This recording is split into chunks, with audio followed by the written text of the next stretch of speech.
habeen wanaagsan dhamaantiinba ku soo dhawaada warka habeenay idaacadda kulmiye qodobada caawa aan idin hayna waxa kamid ah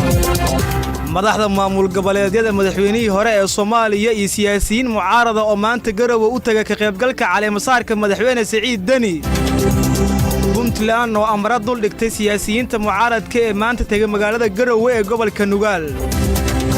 taliska booliiska degmada Afgooye oo faahfaahin ka bixiyay dil maanta askari dad shacab lagu geystay gudaha degmadaasi faahfaahin dheeraad oo ka soo baxaya ciidamo ka tirsan Jubbaland oo qarax minal lagu beegsaday inta u dhaxaysa degmooyinka Afmadow iyo Dooble ee gobolka Jubbada Hoose wasiirka maaliyadda Itoobiya Axmed Shide oo lagu eedeeyay inuu diiday ka qaybgalka kulan lagu xalin lahaa khilaafka kala dhaxeeya madaxweyne Cagjar midowga Afrika oo dib u habeen ku sameynaya howlgalka Amisom ee Soomaaliya ka hor intaysan ciidamada Burundi ka bixin dalka sargaal sare oo la taliyo waxa madaxweynaha Mareykanka oo la xiray iyo daadad ay dad ku dhinteen oo ku dhuftay dalka Indonesia Hormuud Telecom u doono adeeg isgaarsiineed oo casri ah Hormuud Telecom u doono internet xawaarihiisu sareeyo adna qaado Hormuud saaxiibkana u qaad markale habeen wanaagsan waa jimco taariikhdu ay ku beegan tahay 25 bisha koowaad January sanada 2019 warkaasi oo fidsanca waxa la diyaar Farxiye Xuseen Cali aad iyo aad ayaad u mahadsantahay Maxamed Cali Maxamed aan ku bilowna wararka Garowe madaxda maamul goboleedyada madaxweynihii hore ee Soomaaliya iyo siyaasiyiin mucaarad ah ayaa maanta Garowe u tagay ka qaybgalka caleemasaarka madaxweyne Saciid Dani dhanka kalena Puntland ayaa amar dul dhigtay siyaasiyiinta mucaaradka ah ee tagay magaalada Garowe ee gobolka Nugaal Cumar Maxamed Sooman ayaa ka waramaya iyadoo maalinta Berita ay ku beegan tahay xilliga rasmiga ah ee loogu talagalay qabashada xafladda lagu caleemasaarayo madaxweynaha cusub ee Puntland Saciid Cabdullaahi Dani iyo ku-xigeenkiisa Axmed Cilmi Cismaan Crash haddana wafuudii ugu badnayd ee lagu martiqaaday xafladda caleemasaarka waxay intooda badan maanta ay ka degeen magaalada Garowe halkaas oo si weyn loogu soo dhaweeyay xubnaha gaaray magaalada Garowe waxaa ka mid ah madaxweynayaasha Jubbaland Koonfur Galbeed Galmudug iyo Hirshabelle waxaana dhammaantood madaxda maamul goboleedyada ay qayb ka yihiin xubnaha siyaasiyiinta dalka ee lagu martiqaaday xafladda caleemasaarka madaxda cusub ee maamulka Puntland sidoo kale madaxda gaartay magaalada Garowe waxaa ka mid ah wasiirro iyo xildhibaano labada gole ee dalka ka tirsan kuwaas oo hordhac u ah wafdi uu hogaaminayo madaxweynaha Jamhuuriyadda Federaalka Soomaaliya oo xafladda ka dhici doonta magaalada Garowe ka qaybgalaya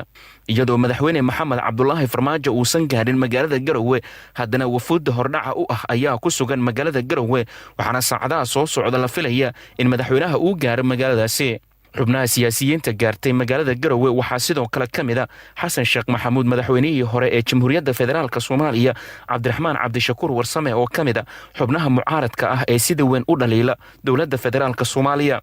iyadoo xubnaha siyaasiyiinta dhaliilsan dowladda Soomaaliya ay qayb ka yihiin wafuudda ka qaybgalaysa xafladda caleemasaarka haddana inta badan qaybaha bulshada ku dhaqan magaalada Garowe waxay si weyn u hadal hayaan in mucaaradka iyo dowladda khilaafka ka dhaxeeya hadalla kulkulug ay isku mandhaafsadaan xafladda lagu caleemasaarayo madaxweynaha cusub hase yeeshee wasiirka warfaafinta Puntland Cabdi Xirsi Cali Qarjab oo ka hadlayay arrimaha istabarogan ee mucaaradka iyo siyaasiyiinta ka dhaxeeya gaar ahaan dowladda federaalka ayaa sheegay in aan loo baahnayn xilligan in ujeedooyin gaara loo adeegsado xafladda caleemasaarka madaxweynaha hadalka ka soo yaray wasiirka warfaafinta Puntland ayaa ku soo beegmaya iyadoo ay tahay markii ugu horeysay ee madal toos ah ay sidan oo kale isaga hor yimaadaan dowladda xilligan ee madaxweyne Farmaajo iyo siyaasiyiinta mucaaradka waxaana si weyn loo sugayaa hadallada labada dhinac ay ka jeedin doonaan xafladda caleemasaarka ka qabsoomi doonta magaalada Garowe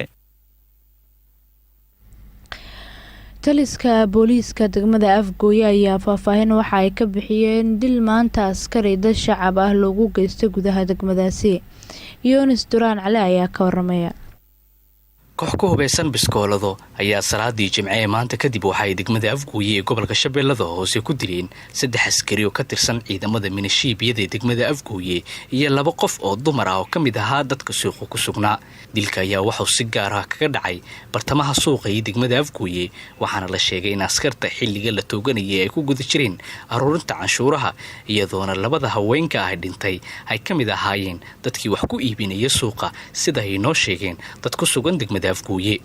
durbadiiba waxaa goobta iskaga baxsaday kooxdii dilka u geysatay askarta ka tirsan ciidamada laanta canshuuraha ee minishiibiyada ee degmada afgooye iyo 2 qof ee dumarka ah. waxaase taliska booliiska degmada afgooye sheegayaan inay wadaan baaritaano ku aadan sidii gacanta loogu soo dhigi lahaa dadkii ka dambeeyey dilalka maanta ka dhacay degmadaasi.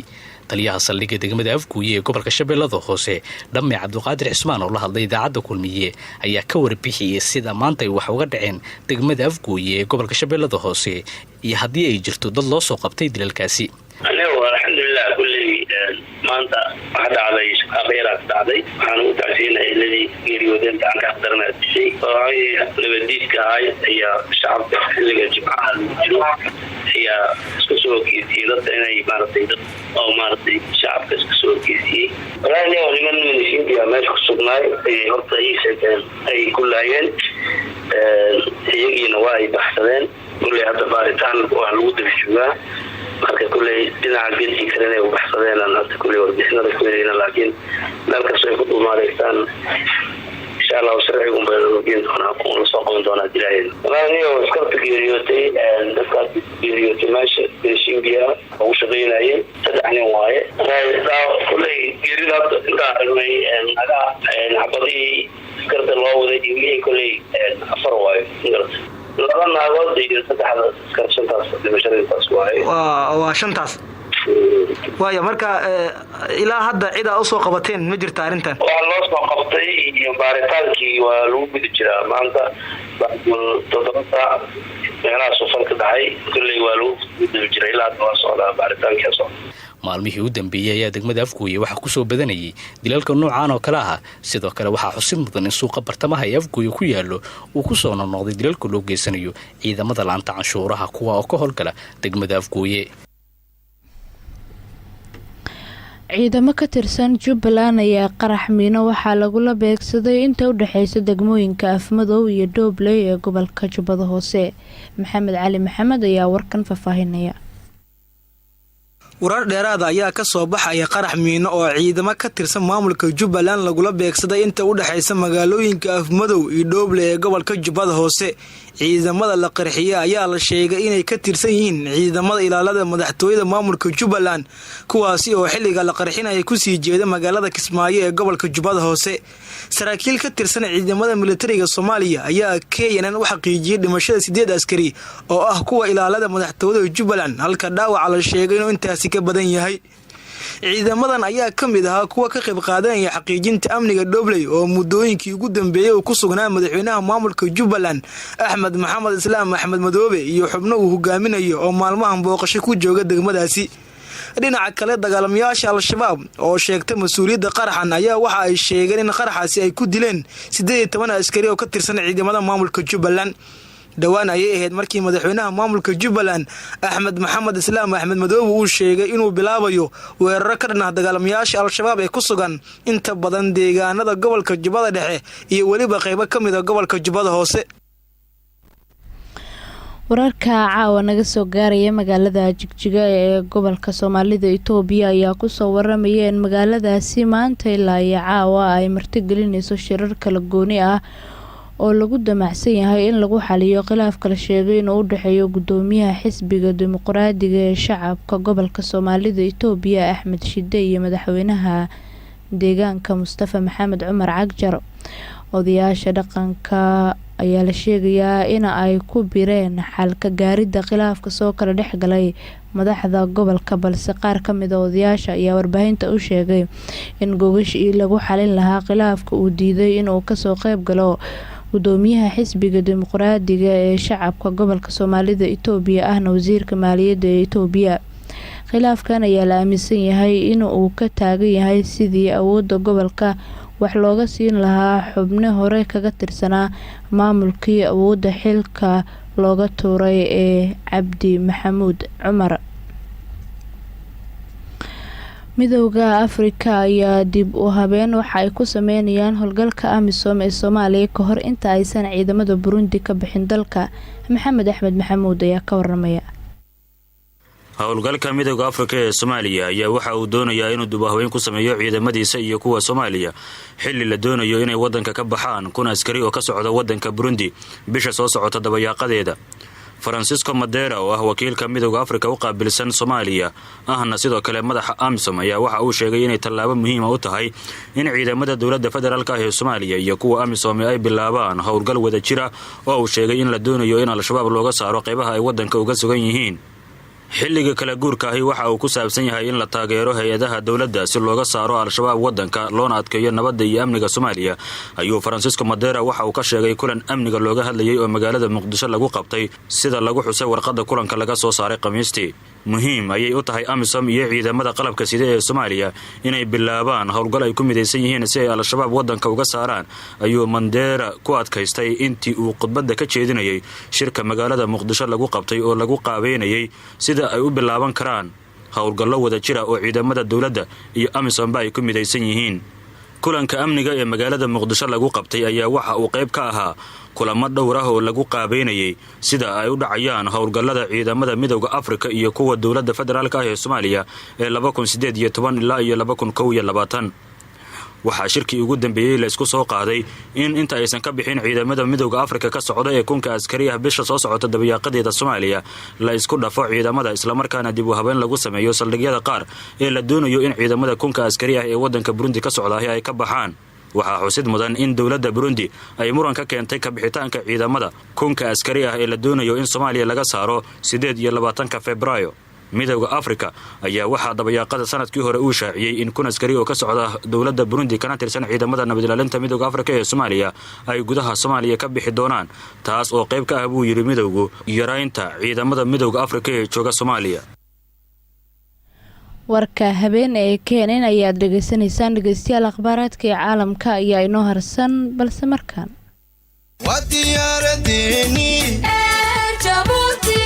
duulimaad raaxa leh degdegsiimaya ammaano ayr Jabuuti u doono.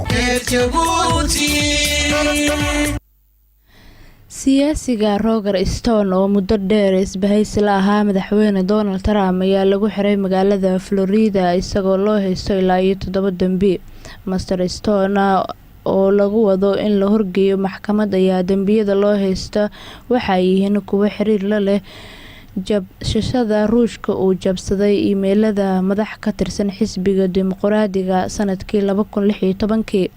dukumeentiyo sir ah oo ku jiray iimaylada ayaa waxaa soo bandhigay shabakada Wikileaks sanadkii 2016 xilliga uu socday ololihii doorashada Mareykanka.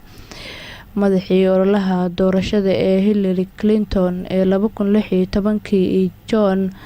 Podesta ayaa la bartilmaameedsaday jabsiga iimaylada iyadoo uu hore Mr. Stone u sheegay in uu ka warqabay. baarayaasha ayaa sheegay in Mr. Stone uu qirtay inuu xiriir la sameeyay aasaasihii Wikileaks Julian Assange ka hor inta aan iimaylada la soo bandhigin. waxa uuna ku tilmaamay xiriirka in uu ahaa mid sharci ah.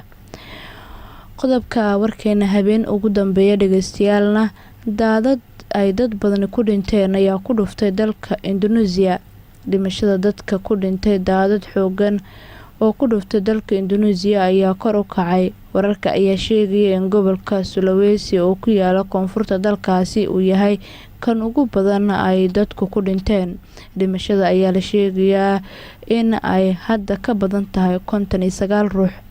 guud ahaan dhageystayaal warkii habeenimo oo caawin kaga imaanayay idaacadda kulmiye ee Muqdisho waa naga inta. cidda warkeena uu seego radio kulmiye.net ay ka heli kartaa nabadgelyo.